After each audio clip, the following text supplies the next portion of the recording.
আসসালামু আলাইকুম। সিএলটিভি 24 থেকে আমন্ত্রণ জানাচ্ছি আমি তানিশা সুলতানা আফিফা।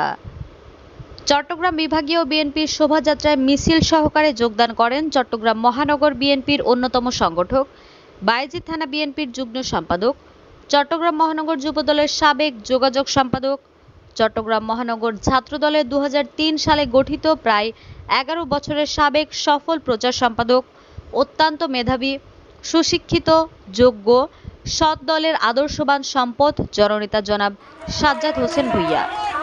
এ সময় আরও উপস্থিত ছিলেন বিএনপি নেতা হারুনুর রশিদ, সালাউদ্দিন লিটন, মিজানুল হক চৌধুরী ফয়সাল, আমির উদ্দিন, জাহিদুল কবির বাবু, রায়হান উদ্দিন চৌধুরী জুয়েল, মোহাম্মদ আলাউদ্দিন, আসফার ইফতিদিয়ার শাফি, আব্দুল জলিল, আনোয়ার হোসেন, মোহাম্মদ জলিল, মোহাম্মদ আলী, মোহাম্মদ পারভেজ, মোহাম্মদ রকি। এ সময় সাজ্জাদ হোসেন ভূঁইয়া বলেছেন, আমি সিএলটিভির মাধ্যমে পুরো চট্টগ্রাম মহানগরবাসীকে ধন্যবাদ জানাচ্ছি, শুভেচ্ছা জানাচ্ছি, মোবারকবাদ জানাচ্ছি। আমরা ছাত্রদল করেছি দীর্ঘ অনেক বছর, মহানগর ছাত্রদলের নেতৃত্ব দিয়েছি, মহানগর যুবদলের নেতৃত্ব দিয়েছি। আমি বায়েজিদ থানা বিএনপি জয়েন্ট সেক্রেটারি কাছে আছি অদ্যাবধি প্রায় 7 বছর। আপনাদের সকলের দোয়ায় আমরা প্রতিটি আন্দোলন সংগ্রামে আমরা ছিলাম, জনগণের সাথে ছিলাম। বিএনপি জনগণের দল, বিএনপি মা মাটি মানুষের দল। দেশনেত্রী বেগম খালেদা জিয়ার নীতি আদর্শ নিয়ে এই দল সারা বাংলাদেশে বিস্তৃতি লাভ করেছিল। আমি বর্তমান সরকার, অন্তর্বর্তীকালীন সরকারকে ধন্যবাদ জানাই, সাধুবাদ জানাই এবং সাথে সাথে তাদের কাছ থেকে আশা করি খুব শীঘ্রই ইনশাআল্লাহ তারা জনগণের ভোটের অধিকার নিশ্চিত করবে। জনগণ ভোট দেওয়ার জন্য, জনগণ ভোটের মহা উৎসবের জন্য তীর্থের কাঠের মতো অপেক্ষা করছে। আমরা আশা করি প্রফেসর ডক্টর ইউনূস, উনি একজন জ্ঞানী গুণী মানুষ, বিশ্ববরণ্য মানুষ, সারা বিশ্বে ওনার ব্যাপক পরিচিতি আছেন। উনি আমাদের গর্ব, আমাদের গর্বের ধন। আমি আশা করি প্রফেসর ডক্টর ইউনূস সাহেব খুব দ্রুত একটি নির্বাচনের ব্যবস্থা করবেন, যে নির্বাচনটা হবে বিশ্বের ইতিহাসে, বাংলাদেশের ইতিহাসে সবচেয়ে বেশি উৎসব মুখর, আনন্দ মুখর। দীর্ঘ 17 বছর মানুষ ভোট দিতে পারে নাই, মানুষ ভোট দেওয়ার জন্য অধীর আগ্রহে অপেক্ষা করছে। মানুষ তাদের ভোটের অধিকার ফিরে পেয়েছে, সেটা প্রমাণ হবে। মানুষ স্বতঃস্ফূর্তভাবে ভোট দিবে। ভোট দিয়ে ইনশাল্লাহ আমরা আশাবাদী প্রাণের দল বাংলাদেশ জাতীয়তাবাদী দল সরকার গঠন করবে এবং শহীদ জিয়ার আদর্শে বাংলাদেশকে একটি সম্পূর্ণ স্বনির্ভর বাংলাদেশ এবং অত্যন্ত আধুনিক বাংলাদেশ, দুর্নীতি মুক্ত বাংলাদেশ, সন্ত্রাস মুক্ত বাংলাদেশ, মাদক মুক্ত বাংলাদেশ, দখল মুক্ত বাংলাদেশ, চাঁদাবাজ মুক্ত বাংলাদেশ, একটা সুন্দর বাংলাদেশ উনি উপহার দিবেন, সেই আশা এবং প্রত্যাশা আমি অন্তর্বর্তী সরকারের কাছে ব্যক্ত করি।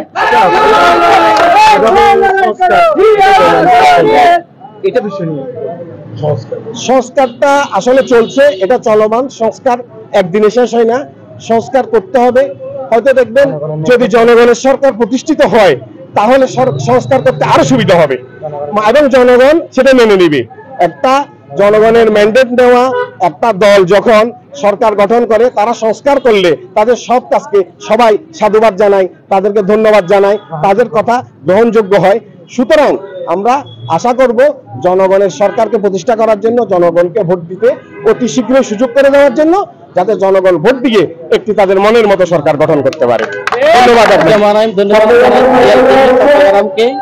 আপনার মাধ্যমে আমরা মিছিল করতে পারি না, আমরা মিছিল মিটিং করতে পারতেছি, আমরা আন্দোলন করতে পারতেছি। তার মাধ্যমে অন্তর্বর্তীকালীন সরকারের কাছে অনুরোধ জানাবো, মনোনীত ব্যক্তি দিয়ে সরকার গঠন করলে সেই সরকার দেশের মানুষ আন্তরিকতার সহিত মেনে নিতে কাছে অনুরোধ করবে। জনগণের ম্যান্ডেট নিয়ে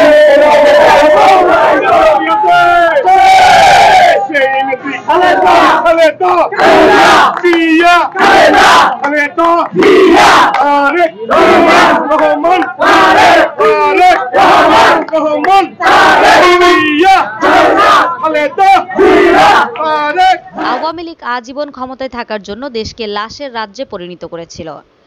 তারা গণতন্ত্রকে হত্যা করেছিল।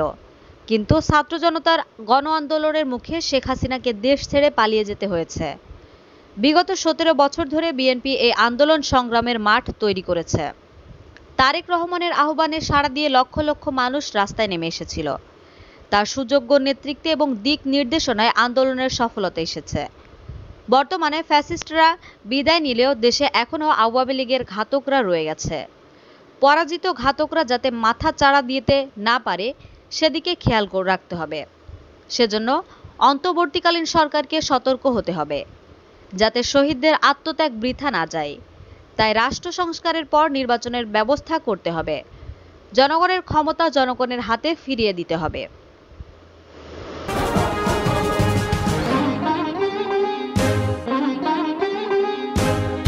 বাংলাদেশ আমার শেষ বাংলাদেশ, জীবন বাংলাদেশ আমার মরণ বাংলাদেশ।